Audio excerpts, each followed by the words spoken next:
Hello! If you're learning another language, I thought I could offer a quick tip. Let me give you a sentence in Spanish, since I know Spanish. Un hombre lava el coche. Do you know any of those words? If not, that's okay. But by the end of this video, you should be able to remember all of them. The sentence would mean, a man washes the car. You might already know all of those words, but you might not. This next part won't need you to already have the words memorized, though. Okay, so the one trick that might help you while learning another language is to use something called associations. Associations are things that remind you of the meaning. They don't really have to make sense, they just have to help you remember the meaning. In fact, the stranger they are, the better, since weird things often help us remember better than normal things. So let's look at the different words, and what I want you to do is to figure out what the word looks like or sounds like that could help you remember its meaning. I'll say each of them a couple times in case you aren't familiar with how they sound and possibly just to annoy you. Un hombre. Un hombre. Un hombre. Un hombre. Un hombre. So does it look like anything or sound like anything that could help you remember that un hombre means a man?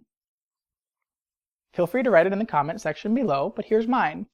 Un hombre kind of reminds me of the word homie, which is a word for a guy or man that you might use, and as you could guess, I use it all the time.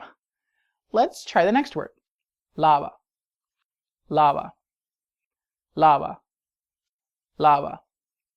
Lava. So does it look like anything or sound like anything? Helps you remember that lava means washes? Well, feel free to write what you have in the comment section, but what I came up with was that lava is really hot, and sometimes if you wash your hands with really hot water, it might feel like maybe lava would be. No? Okay. One more. El coche. El coche. El coche. El coche. El coche. What did you come up with? Feel free to write it in the comment section below, but here's mine.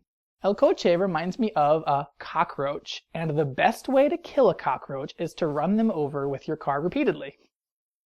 You probably came up with better ones than I did, though. But that is how you can use associations. The idea behind them is that you're establishing more connections for your memory, and so the more connections you can make in your brain for a word, the more likely you are to remember it. If you're learning another language, what's your favorite association of a word in another language? Feel free to share it in the comments section below. And feel free to subscribe to my channel for updates on new Spanish video lessons. Thanks for watching, and now hopefully you won't forget un hombre lava or el coche.